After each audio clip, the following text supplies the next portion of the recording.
नमस्कार दोस्तों, टाइटल और थंबनेल देख के आप सभी को अंदाजा लग गया होगा। आज के वीडियो लेक्चर के अंदर हम लोग चर्चा करने वाले हैं आपके बीकॉम प्रोग्राम और ऑनर्स के सेमेस्टर 5 के one of the most important subject management accounting को लेकर के।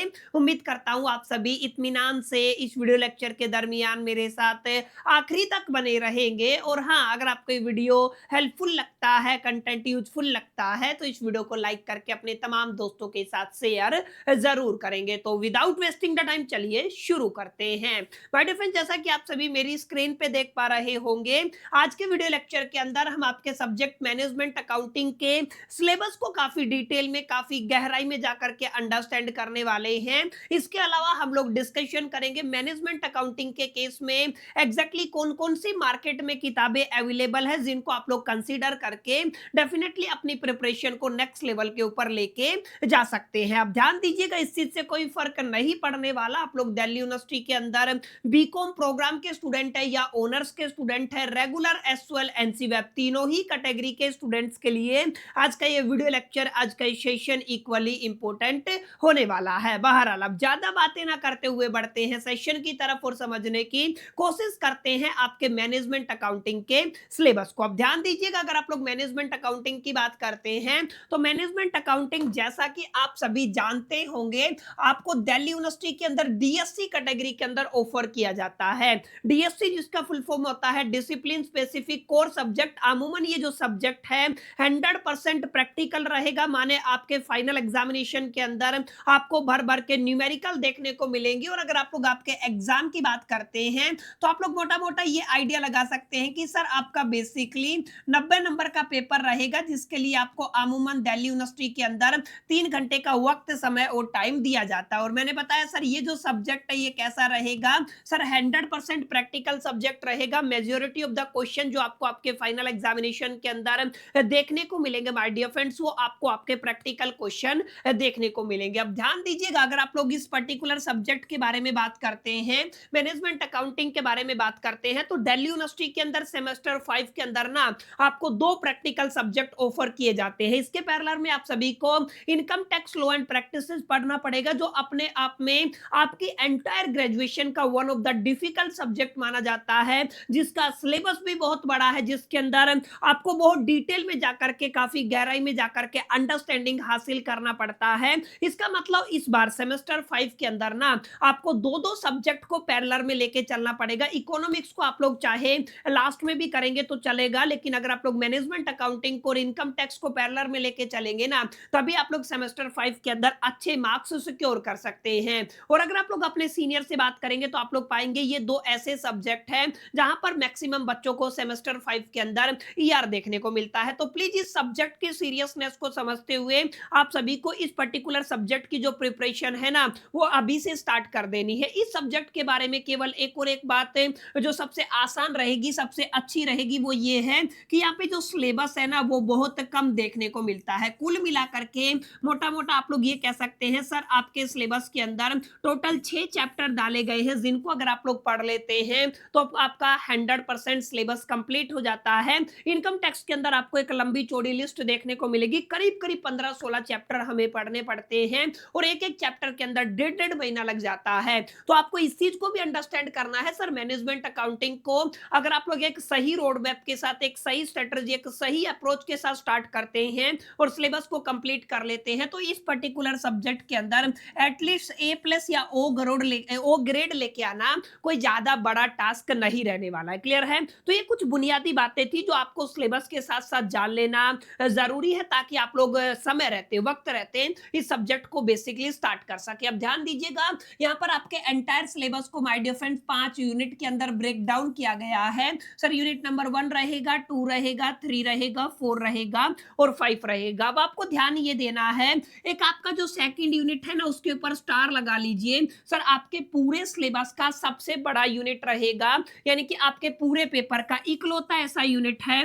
जो अकेली यूनिट आपके 40% मार्क्स आपके पूरे पेपर के कैरी करती है, यानी कि ऑलमोस्ट 50% आप लोग मान करके चल सकते हैं, 10% ही कम रहता है। एक यूनिट अगर आप लोग तैयार कर लेंगे ना, तो आपके पेपर का 40% वेटेज कंप्लीट हो जाएगा। कुल मिलाकर के आप लोग कह सकते हैं सर 90 का 40 कितना होता है, 36 मार्क्स होती है। ध्यान दीजिएगा। यूनिट 1 की बात करते हो तो सर ये आपका इंट्रोडक्शन यूनिट रहेगा, थ्योरेटिकल है, तो ऑब्वियस सी बात है ज्यादा मेहनत मशक्कत आपको करने की जरूरत नहीं है। ये बेसिकली 10% आपका कंट्रीब्यूट करने वाला है, यानी कि जो आपकी यूनिट 1 रहेगी एक ही चैप्टर आपको पढ़ना है और एक ही चैप्टर के अंदर से आपको 9 नंबर का क्वेश्चन देखने को मिल जाएगा। और जैसा कि मैंने आपको बताया स्टार यूनिट कौन सी रहेगी सर, सेकंड यूनिट रहेगी जहां पे आपको बजटरी कंट्रोल करके पढ़ना है और स्टैंडर्ड कॉस्टिंग सिस्टम करके पढ़ना है। ये पूरी यूनिट का टाइटल है जो आपके फाइनल एग्जामिनेशन के अंदर 40% कंट्रीब्यूट करने वाली है। माने 36 मार्क्स के क्वेश्चन आपको यूनिट सेकंड से देखने को मिलते हैं। यूनिट थर्ड की अगर आप लोग बात करते हो तो बिल्कुल आसान सा चैप्टर है, मार्जिनल कॉस्टिंग है, पूरे पेपर का 20% वेटेज कैरी करेगा। 18 नंबर का सवाल यूनिट 3 से देखने को मिलेगा।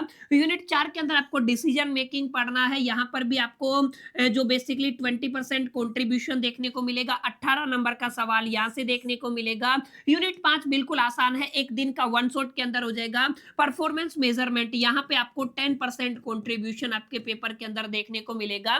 माने आप लोग कह सकते हो सर मोटा मोटा यहाँ पे 9 नंबर का सवाल आपको इस यूनिट से देखने को मिलेगा। और अगर आप लोग ऊपर वाली भी मेंशन करना चाहें तो कर सकते हैं सर, पहली यूनिट 10% कंट्रीब्यूट करने वाली है और ये जो यूनिट है यूनिट नंबर सेकंड ये आपका 40% कंट्रीब्यूट करेगी। समझ में आई? तो ये आपका पूरा सिलेबस रहेगा, ये सिलेबस का ब्रेकडाउन है। मैंने बताया सर अगर आप लोग यहाँ पे ध्यान से देखेंगे नोट करेंगे तो जो सर जो आपका पहला यूनिट है वहां पर एक चैप्टर रहेगा, दूसरी यूनिट के अंदर 2 चैप्टर पढ़ने हैं, तीसरी यूनिट के अंदर एक चैप्टर पढ़ना है, चौथी यूनिट के अंदर एक चैप्टर पढ़ना है, पांचवी यूनिट के अंदर एक चैप्टर पढ़ना है। कुल मिलाकर के आप लोग कह सकते हैं सर आपके एंटायर सिलेबस के अंदर कितने चैप्टर रहने वाले हैं सर, 6 चैप्टर रहने वाले हैं। लेकिन क्योंकि सिलेबस बहुत ज्यादा प्रीसाइज है, ज्यादा लंबा सिलेबस नहीं है, तो आपके दिलो दिमाग और जहन के अंदर इस बात को आपको रखना है सर, एक एक पॉइंट को एक एक टॉपिक को आपको काफी डिटेल में काफी गहराई में जाकर के पढ़ना है। जैसे अगर आप लोग पहली यूनिट की बात करते हैं तो सर आपकी पहली यूनिट क्या है, अभी अभी मैंने आपको बताया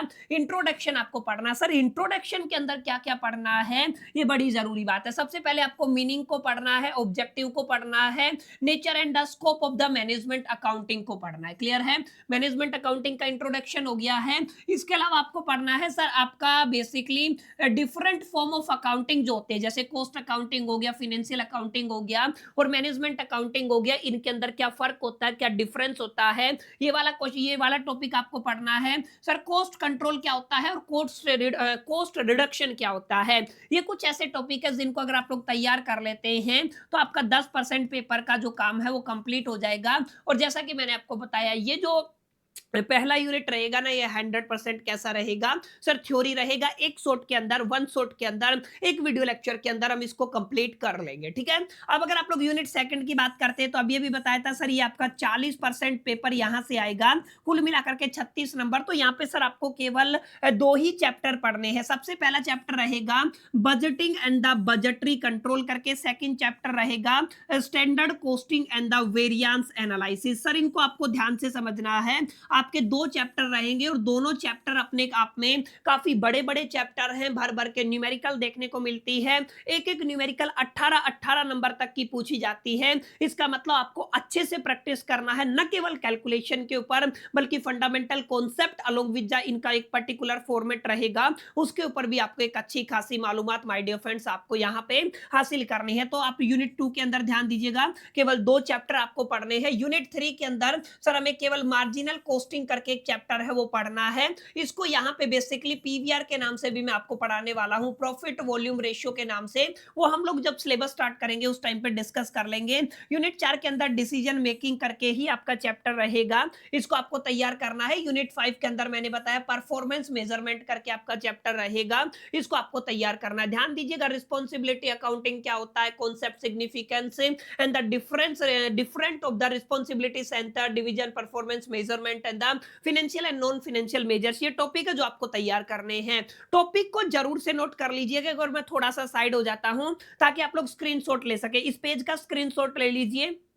ताकि जब मैं आपको पढ़ाऊँ या जहाँ से भी आप लोग पढ़े ना, आप लोग आपके टॉपिक को मैच कर पाइए। ऑफ़िशियल नोटिफ़िकेशन के अकॉर्डिंग जो दिल्ली यूनिवर्सिटी की रिलीज़ कर दी है नोटिफ़िकेशन, उसके अकॉर्डिंग आपका सिलेबस है। इसका भी स्क्रीनशॉट ले लीजिए। एक-एक टॉपिक इम्पोर्टेंट रहेगा क्योंकि सिलेबस कोई बहुत ज़्यादा सिलेबस नहीं है, तो आपको एक-एक टॉपिक को माय डियर फ्रेंड्स काफ़ी डिटेल में, काफ़ी गहराई में जाकर के स्टडी करना है। अब ध्यान दीजिएगा, ये आपका जो सिलेबस है ना, ये आपके रेगुलर वाले बच्चों के लिए भी सेम रहेगा।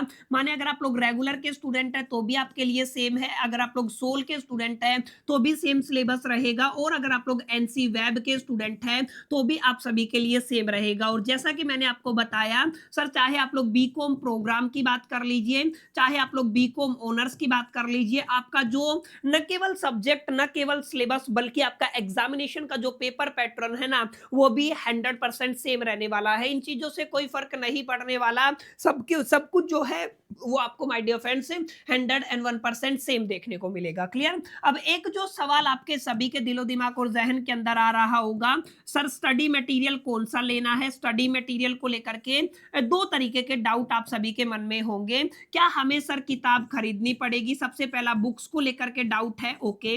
सर दूसरा जो डाउट है नोट्स को लेकर के है, ओके। सर तीसरा जो डाउट है जो मुझे लगता है सर वो आपका रहेगा एसएल के मटेरियल को लेकर के। तो ध्यान दीजिएगा, मैं बार बार आपको बताता हूं, एसएल के अंदर आपको जो थ्योरेटिकल सब्जेक्ट का स्टडी मटेरियल ऑफर किया जाता है ना, वो बहुत अच्छा है। एग्जामिनेशन की पॉइंट ऑफ व्यू से आप लोग डेफिनेटली उसको कंसीडर कर सकते हैं। लेकिन एसएल के अंदर जो प्रैक्टिकल सब्जेक्ट के लिए आपको स्टडी मटेरियल दिया जाता है ना, मैं आपको बिल्कुल भी नहीं कहूंगा आप लोग उसके ऊपर रिलाई करें। आपको डेफिनेटली रेफरेंस बुक खरीदनी चाहिए। जैसे सेमेस्टर 5 की बात करते हो आप लोग, income tax law and practices की बात कर लीजिए, तो प्रैक्टिकल सब्जेक्ट है तो आपको किताब खरीदना पड़ेगा।